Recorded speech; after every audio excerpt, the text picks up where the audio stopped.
a nuestro canal de YouTube, Gracia más Gracia, en la sección Contestando tus preguntas.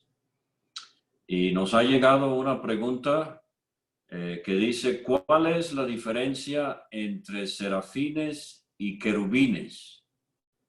Y tienen aspecto de hombre. Bueno, me gustaría poder contestar esta pregunta plenamente, pero no puedo porque realmente las escrituras no nos revelan mucho acerca de estos seres. Creemos, según lo que enseña el último versículo de Hebreos capítulo 1, que ángeles son seres espirituales. Fueron creados por Dios.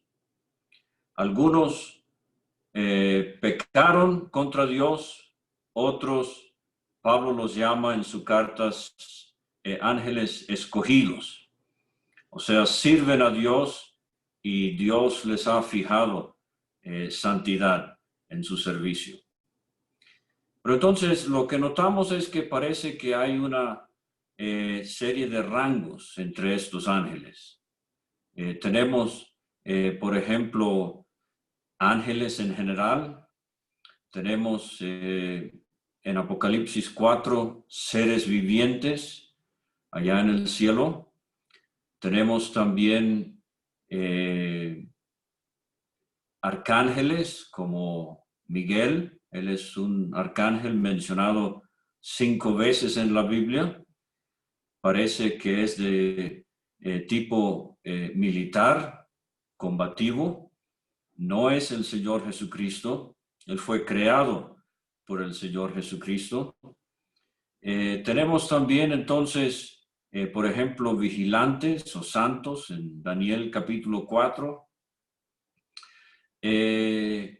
Tenemos, por ejemplo, Lucero, el hijo de la mañana, allá en Ezequiel 28. Él es llamado un querubín grande y protector. Y tenemos en Isaías 6 los serafines que vio Isaías en una visión. La pregunta se refiere específicamente a serafines y querubines. Entonces vamos a abordar esto en más detalle. En cuanto a serafines, aparece la palabra solamente 2 veces en nuestra traducción, Reina Valera 1960, y es en Isaías capítulo 6. Ahora es muy interesante que esta palabra serafín viene de la palabra hebrea saraf, que tiene que ver con ardiente, en el sentido de fuego, ardiente, luminoso. Y esa palabra se traduce, saraf se traduce ardiente, por ejemplo, en Números capítulo 21, con las serpientes ardientes, posiblemente por el ardor que causaba la picadura, pero también de la serpiente de bronce, por su luminosidad, quizás la que Moisés puso sobre una asta, a la cual viendo el israelita postrado en el desierto podía ser sanado.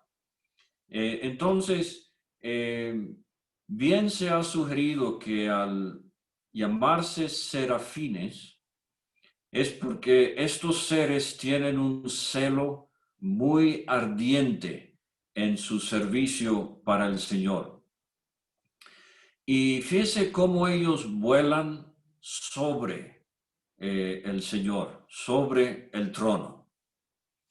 Ahora, un pequeño paréntesis. En Isaías 6, yo lo leo y pienso que es Dios Padre, Jehová. En Hechos 28, Pablo nos dice que el que habló en Isaías 6 fue el Espíritu Santo. Pero en Juan capítulo 12, Juan nos dice que estas cosas habló Isaías y vio su gloria. Y el antecedente es el Señor Jesucristo. Entonces tenemos de nuevo tres pasajes que nos hablan de la Santa Trinidad. Y también el hecho de que estos serafines claman santo, santo, santo. Ahora, la repetición triple obviamente es a manera de énfasis, pero ¿por qué no admitir también que se abre la ventana para contemplar la santidad de la Santa Trinidad, valga la redundancia? El Padre es santo, el Hijo es santo, el Espíritu es santo. Y esta expresión santo, santo, santo nos hace ver la santidad absoluta, perfecta, inquebrantable, intachable de la Trinidad. Por eso no es correcto hablar de Dios como un Dios 3 veces santo. Dios es infinitamente santo, completamente santo. No podemos ponerle una medida como decir que es 3 veces santo. Pero entonces, volviendo a los serafines, esta ocupación parece ser característica de estos seres.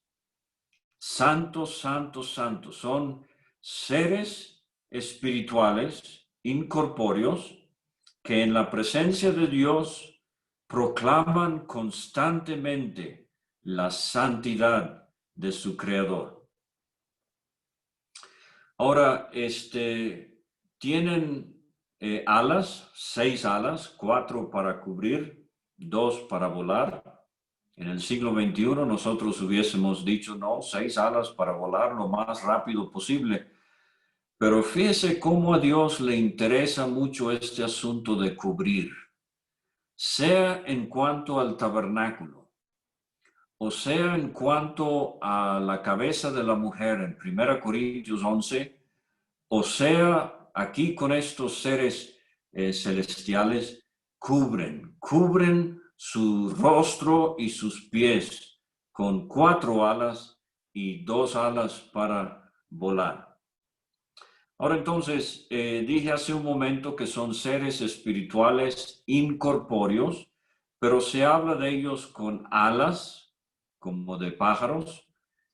Por ejemplo, se habla de ellos con rostros, con pies, obviamente sus manos, en el caso del serafín que tomó un carbón del altar, y hablan. Entonces, por inferencia, tienen boca, podemos decir.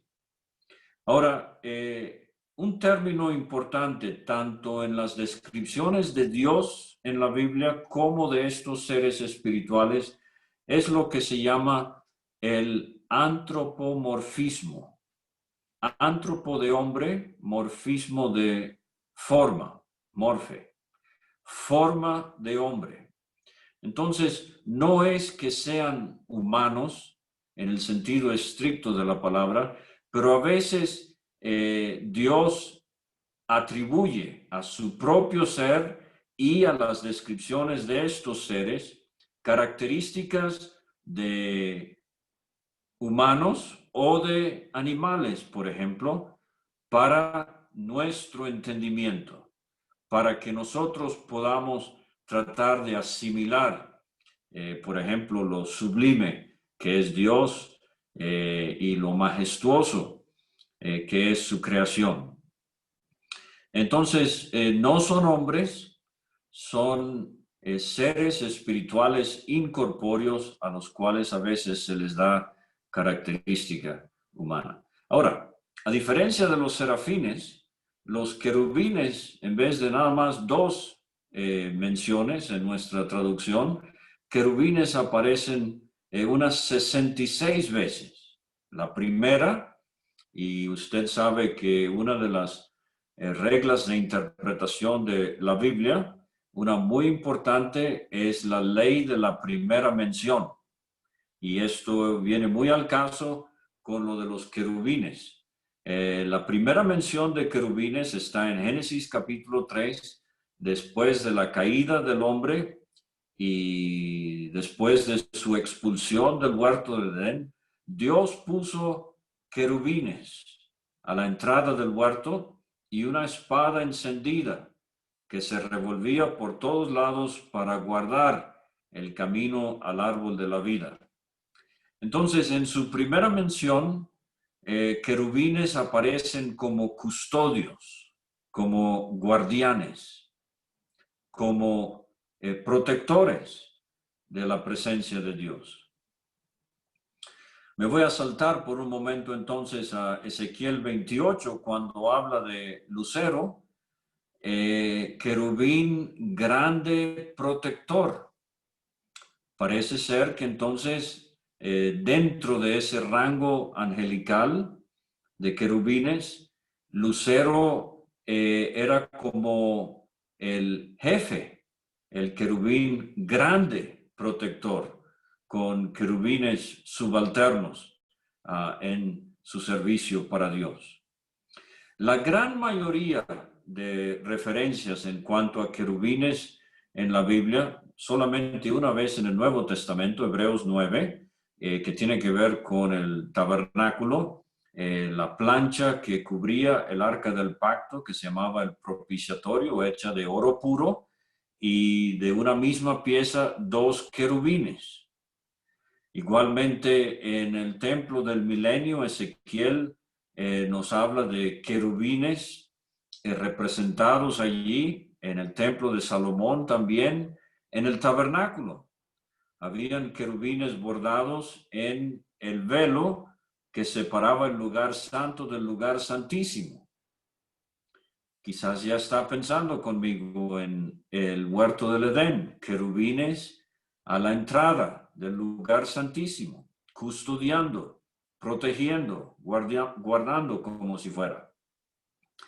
Y en el tabernáculo también, en la cortina interior, se sabe que habían 2 cortinas y 2 cubiertas, 4 en total. La del exterior era las pieles de tejones, pero la interior era de 4 colores: azul, púrpura, carmesí, lino torcido o blanco, y estaban allí bordados también querubines.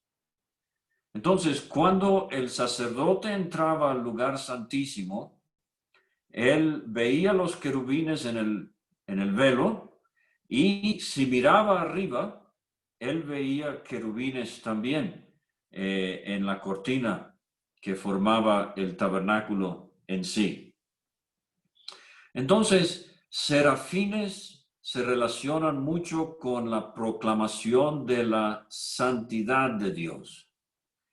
Debería haber dicho que una buena sugerencia es que esta palabra saraf, ardiente, quizás se refiera también a su ardiente celo por las cosas de Dios, en este caso específicamente su santidad. Recuerde que Isaías vio la visión en el capítulo 6 en el año que murió el rey Usías. Él violó el derecho de entrar a la presencia de Dios. Él era rey de la tribu de Judá, pero él entró sin permiso para quemar incienso y salió leproso. Entonces, serafines sobre el trono, sobre el Señor, proclamando santo, santo, santo, nos habla de su celo por la santidad de Dios. Querubines, más bien, parecen funcionar como custodios de acceso o de permiso para acercarse al Señor. Entonces, agradecemos mucho esta pregunta y le invitamos a que, si tiene otras preguntas en referencia a este tema o cualquier tema de la Biblia, haremos lo mejor posible para contestarla. Y usted puede escribir a gracia@gmail.com y A la brevedad posible le haremos llegar nuestra respuesta con la ayuda del Señor.